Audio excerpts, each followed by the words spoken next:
Hello super investors, बात करेंगे इलिटकॉन international के बारे में, जिसमें अच्छी खासी तेज़ी दिखाने के बाद हमें अब नॉन स्टॉप लोअर सर्किट का सिलसिला शुरू होते हुए देखने को मिल रहा है। तो सवाल ये आता है कि शेयर कितना गिर सकता है। देखा जाए तो इलिटकॉन इंटरनेशनल ने अच्छी तेज़ी दिखाई और इसमें एक बड़ी खबर का जो मेन पार्टिसिपेशन था कि कंपनी फंड रेजिंग करने वाली थी, क्यूआईपी करने वाली थी। और क्यूआईपी क्यों करने वाली थी? एक एफएमसीजी कंपनी को बाय करने के लिए, टेक ओवर करने के लिए, जो कि prime places spices trading company जो है, उसको इलिटकॉन इंटरनेशनल जो है सब्सटेंशियल स्टेक उसमें बाय करने वाली है। और ये क्यूआईपी का फंड रेजिंग का न्यूज़ आया और जिसके कारण शेयर में इतनी तेज़ी बनी। बट देखिए, आरएसआई बहुत ज़्यादा हाई हो चुका था, 100 तक आरएसआई जा चुका था। तो ये गिरावट होना तो एक्सपेक्टेड था ही। कोई भी शेयर लगातार भागता नहीं है, ना ही लगातार गिरता है।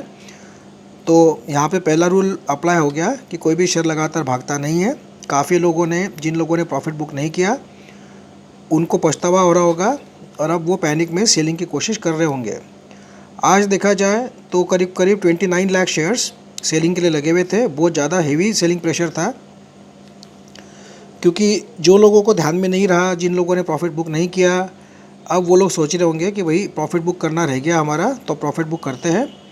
मेरे हिसाब से तो ऑलमोस्ट सभी लोग प्रॉफिट में ही होंगे जिन लोगों ने इलेक्ट्रॉन बाय किया होगा। कुछ ही लोग ऐसे होंगे जिन्होंने ऊंचे रेट में कल जब पहला लोअर सर्किट लगा जब बाय किया होगा, तो उन लोगों को ज़रूर दुख हो रहा होगा कि बहुत हाई पे बाय कर लिया। तो बाय करने का भी एक लेवल होता है। और अभी शेयर में जो गिरावट चल रही है, अभी ऐसा तो लग रहा है कि अगला जो सपोर्ट है, पहला सपोर्ट जो कि एक और 5% का लोअर सर्किट मारेगा, परसों अगर मारेगा तो वो एक 10 DMA का सपोर्ट है। बट उसको अगर ब्रेक करता है तो हो सकता है वहाँ से आगे अराउंड 10 से 20% की और गिरावट हमें देखने को मिल सकती है। मतलब और अगर परसों शेयर नहीं घुमा तो हो सकता है और भी गिरावट हमें देखने को मिल सकती है। टेक्निकली मतलब अभी के लेवल से 20% की गिरावट पे 20 DMA का सपोर्ट है। वही सपोर्ट अगर काम करता है तो वहाँ तक गिरावट हो सकती है, या हो सकता है वो सपोर्ट तोड़ा तो और भी गिरावट हो सकती है। तो कहना मुश्किल है, क्योंकि शेयर बहुत ज़्यादा भाग चुका है। अब कितनी प्रॉफिट बुकिंग आती है, लोग कितना सेलिंग का प्रेशर लगाते हैं, उसके ऊपर भी डिपेंड करता है कि शेयर में अब कितने लोअर सर्किट लगेंगे। और एक इम्पॉर्टेंट बात यह है कि कंपनी की EGM extra ordinary general meeting अगस्त 29 को होने वाली है, जिसमें कंपनी जो ये टेक ओवर कर रही कंपनी है, सब्सटेंशियल स्टेक बाय कर रही है prime place spices trading LLC में, उसको मंजूरी मिलेगी फ्रॉम द स्टेक होल्डर्स। तो अब उस न्यूज़ के बाद में, EGM के बाद में तेज़ी बनती है क्या, वो भी देखने वाली बात रहेगी। हालांकि कंपनी के रिज़ल्ट काफ़ी शानदार आए थे, Q1 के रिज़ल्ट पर कंपनी का वैल्यूएशन हो चुका है बहुत ज़्यादा हाई। पी हो चुका है 800 का, 800 का पी है, जो कि बहुत ही ज़्यादा है। तो वो देखते हुए तो काफ़ी हाई वैल्यूएशन का, ओवर वैल्यूएशन का शेयर बन चुका है इलिटकॉन इंटरनेशनल। बट अब कुछ कह नहीं सकते हैं। और कंपनी के फंडामेंटल्स की बात करें तो कंपनी ऑलमोस्ट डेट फ्री है, 0.02% का डेट टू इक्विटी रेशो है।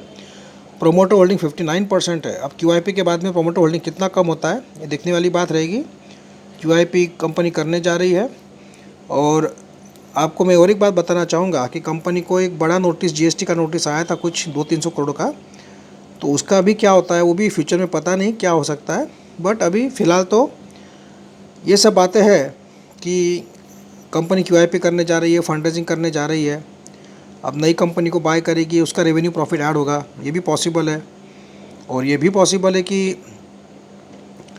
ये जो GST का नोटिस कंपनी को आया हुआ है बहुत बड़ा, उस पर कंपनी ने कहा तो है कि हम जवाब दे रहे हैं, हम लोग अपील में जाएंगे वगैरह। उसका भी क्या होता है फ्यूचर में पता नहीं। तो आपको डिसीजन लेना है कि इलिटकॉन में बाइंग करना है या नहीं करना है, जो भी है। बट लेवल के हिसाब से देखा जाए तो 10 DMA का सपोर्ट है 5% और नीचे, और 20 DMA का सपोर्ट है 20% के आसपास नीचे। तो देखना यह है कि शेयर घूमता है वहाँ से कि और भी नीचे गिरावट होती है। बट ओवरऑल बहुत ज़्यादा भाग चुका था, RSI बहुत हाई था, वैल्यूएशन बहुत हाई हो चुके हैं। और इसीलिए इलिटकॉन इंटरनेशनल में हमें करेक्शन देखने को मिल रहा है। देखते हैं करेक्शन कितना होता है। Thank you friends.